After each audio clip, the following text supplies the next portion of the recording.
Hey guys, what's up? Darcy here at 6 Strings 9 Lives, back for another ranking video. Today I'm going to take a look at all 14 studio albums from Queensrÿche. There is a covers album that you could consider a studio album. Obviously it was made in a studio, but I'm talking about 14 albums of original material. And there also is another version of Queensrÿche, which I will mention that album here right off the top. In 2013, you might know that there was 2 different versions of Queensrÿche. One with the 3 original members, Eddie, Michael, and Scott. And then there's a version that Jeff Tate had. So I should just mention this album because it's actually pretty good. It's, you know, a lot better than some of the stuff Jeff was involved with the latter part of Queensrÿche. But that album is called Frequency Unknown. After this album, he did lose the legal battle to have the name Queensrÿche, and the other 3 guys got the name, and Jeff's band went by the name of Operation Mindcrime and released another 3 albums under that name. So, worth a mention, and there's a lot of good players on this album, some really good songs. You know, it doesn't have that classic Queensrÿche sound. Well, some of the latter Queensrÿche doesn't have the Queensrÿche sound. So we'll get to that. Hold on. Check out the song Cold. Oh, there's a great song in here called Running Backwards. Actually, a guitar solo in there by K.K. Downing, ex-Judas Priest. What's that other one? The Way to the World. Really cool solo from Chris Poland, ex-Megadeth. Lots of great players on this album. Names you might recognize: Brad Gillis, Rudy and Robert Sarzo, Simon Wright on drums, you know, AC/DC, Dio. Dave from Y&T does a solo on this. Lots of rhythm guitar by Craig Lachero, if I'm pronouncing that right. He is a guitar player for the thrash band Forbidden. He does a lot of work on this album. And yeah, pretty cool. Lots of great songs, worth checking out. And there's the front cover, a big FU to his former bandmates, I imagine. So let's get started on the ranking. Coming in at number 14 is their 11th overall studio album from 2011 called Dedicated to Chaos. Yeah, that's pretty much what this album is. It's chaos. It's all over the place. Just not an album that I enjoy. Notable songs. Geez, that is a tough one because it just, I don't know, this does not sound remotely like anything classic Queensrÿche. Even prior to this album, this band was kind of in chaos, in disarray, unorganized, things like that. Check out the track. I Take You. I think that's the only one no, actually the first song's not bad. Get Started. And so coming in number 14, Dedicated to Chaos. Coming in at number 13, their 7th overall studio album from 1999, and first album to not feature original member Chris DeGarmo on guitar. Had Kelly Gray fill in that spot. This is called Q2K. Got a couple of good tracks, just not one of my go-to Queensrÿche albums. And this was a label change too. This was released on Atlantic. Falling Down, pretty good song. Sacred Ground, Liquid Sky, Breakdown. I think those would be 4 decent tracks to check out. So that is coming in at number 13 from 1999. Coming in at number 12 is a second part to an album that I really don't know why they revisited this, but they did. It didn't really work well, but this is their 9th overall studio album from 2006 called Operation Mindcrime 2, kind of a continuation of that epic concept album from 1988. I would just say an unfocused album. You know, it's got a few good tracks. One Foot in Hell is pretty cool. The Chase, which features Ronnie James Dio. That's pretty cool. And here to reprise her role as Mary, I believe, is Pamela Moore. She sings on, well, check out the track, An Intentional Confrontation. She sounds as good as ever as she did on the first, original Operation Mindcrime. So that is coming in at number 12. This one also features Mike Stone on guitar. Coming in at number 11, you know, a great concept, just not well executed. Coming in at number 11 is their 10th overall studio album from 2009 called American Soldier. Just a lot of, these are songs that were written about stories from, you know, people that served in the military. And my hat's off to you, you know, people that served and protect us. Greatly appreciate that very much. But just, this is just not, you know, not a great album. Again, it's got some good songs. I would say, well, my favorite song on here is called 100 Mile Stare.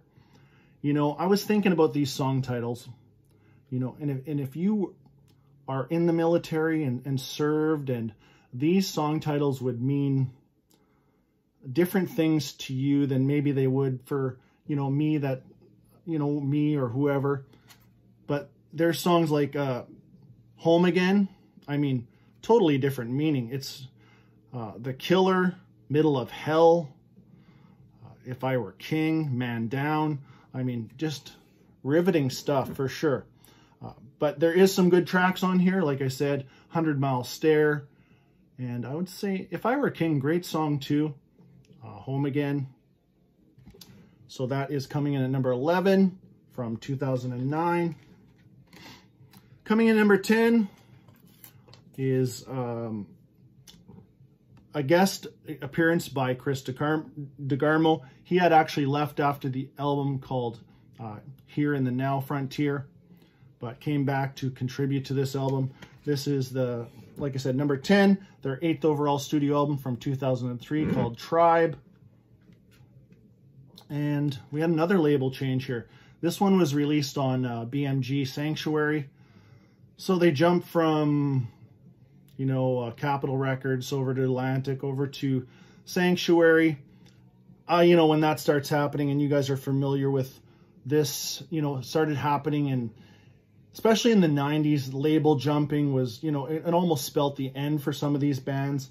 But anyways, check out the tracks. Open, Falling Behind, pretty good song. The Great Divide, Doing Fine, the last track. So coming in at number 10 is, sorry, Tribe.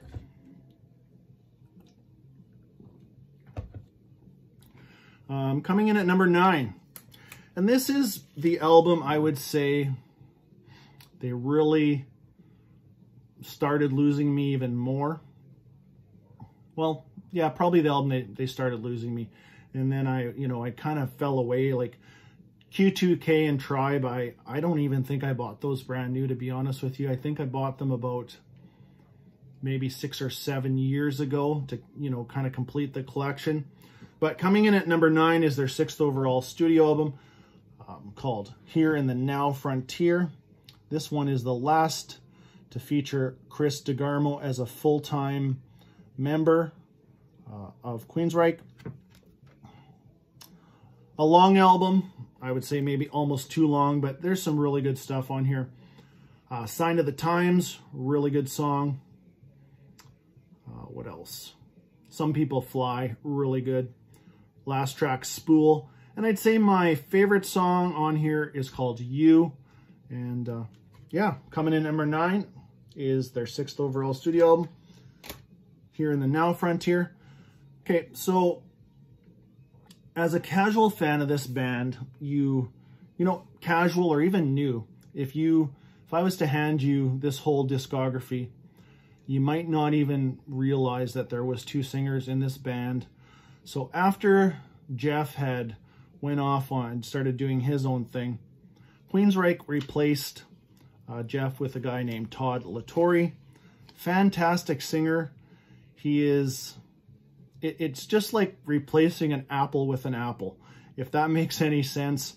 You know, you can hardly, you know, tell Jeff is gone, but as much as I love Jeff Tate, I got to give it to Todd LaTorre. He, you know, they kept this band going and produced some really good stuff. So coming in at number 8 is their 12th overall studio album from 2013. And this one is just self-titled. I mean, the EP is also self-titled, but we'll talk about that in a bit. The reason they wanted to self-title this album is it's kind of new, a fresh start. You know, at the time, Scott Rockenfield's still in the band, Michael Wilton, Eddie Jackson, Parker Lundgren, who became a full-time member, I think, on this album. He guest guitar played on some of the other, or 1 or 2 of the other albums, but full-time member here, Parker Lundgren. Yeah, really good album. Check out, actually my favorite track on this album is called Fallout. In This Light, Redemption, Vindication. So a lot of redemption and vindication on this album. And there's also a song on here with Pamela Moore's on this one, on a song called A World Without. So if you gave up on Queensrÿche back in the day, or, you know, after, you know, Promised Land, or after Here in the Now Frontier, definitely check out these. Actually have 3 studio albums released, and we will get to the rest shortly, but 3 albums so far with Todd LaTorre on vocals. Good stuff. I still really highly recommend it. Okay, let's move on with number 7. And I told you before, Here in the Now Frontier is where they started losing me even more. This album, you could see where they were going with this album, but it's really a solid album, and I still love it to this day. This is their 5th overall studio album from 1994 called Promised Land. You know, you got the classic Rÿche logo, which you see on mostly every album cover here in some shape or form. Produced by longtime producer James Jimbo Barton. Some good tracks on here, I'll tell you. I Am I, Damaged, Bridge, very, very kind of an eerie, cool song. Disconnected, different, but I love that song. Someone Else to wrap up this album. Only 11 tracks on this, whereas, you know, like Here in the Now Frontier was up like 14, 15 tracks, just too long, kind of just loses you as a listener, but this one's still solid, and definitely check this one out. Okay, so tops, we're into the top 6, and I had mentioned before of, you know, Todd LaTorre, and coming in at number 6 is their 14th overall studio album from last year, actually 2019, called The Verdict. Very solid album. Also, Todd does the drumming on this album. Scott Rockenfield is no longer with Queensrÿche as far as I know. So, you know, Todd also an accomplished drummer. Sounds great. I mean, there's just no... It didn't impact this album, I'll tell you that much, as far as lack of ability. Anyways, great album. Check out the songs. Man the Machine was the first single off this. There was Dark Reverie, awesome track. Propaganda, Fashion, Inside Out. This whole album is solid and definitely worth checking out. So coming in at number 6. Coming in at number 5 is the second album to feature Todd LaTorre on vocals. Geez, almost could have been number 4, but I have some strong connections to my number 4 and my number 3 and my number 2 and my number 1. So anyways, coming in number 5, their 13th overall studio album, and the best of the new stuff in my opinion, even though it's all good, is 2015's Condition Human. And you can hardly see it, it's too dark, but this little girl is standing on a stool, and in the mirror is the Rÿche logo, the Queensrÿche logo, and overlooking the Seattle skyline. Condition Human, very good album. If you want to check out some of the newer stuff with Todd on vocals, I highly recommend going with maybe checking this one out first. Arrow of Time, great song. Guardian, Toxic Remedy. The song, sorry, where is it? Just Us, Condition Human. Very, you know, it's got that Queensrÿche early element sound, you know, all over the place, really. Very good album. So coming in at number 5 is Condition Human. Coming in at number 4, this album kind of hit the world like a 2-ton heavy thing. Anyways, a little bit of Queensrÿche humor. This album featured 6 singles. It took these guys on the road for probably the better part of 3 years. Monster album, pinnacle of their career. I'm not saying it's the best, obviously. There's better in my opinion, but this is a fantastic album and highly regarded. This is 1990's Empire, and like I said, 6 singles. Now, let's see if we can remember them all. Let's see. Jet City Woman, Another Rainy Night Without You, Empire, Silent Lucidity, Anybody Listening, and I think Best I Can. I think that's the 6th. Yeah, 11 tracks. I mean, 6 singles. Monster album. I remember first hearing the song Empire. I was like, this is so awesome. But it was really turned out to be the heaviest track on the album. But lots of good stuff on here. Produced by Peter Collins. Yeah, great album. Coming in at number 4 from 1990. Empire. Now, the top 3, they're really, you will see these, I mean, if you put your top 3 or 5 in the comments, you'll definitely see these top 3 in different orders, and rightfully so, because they're all that good. And my number 3 could easily be number 1 or vice versa, or number 2.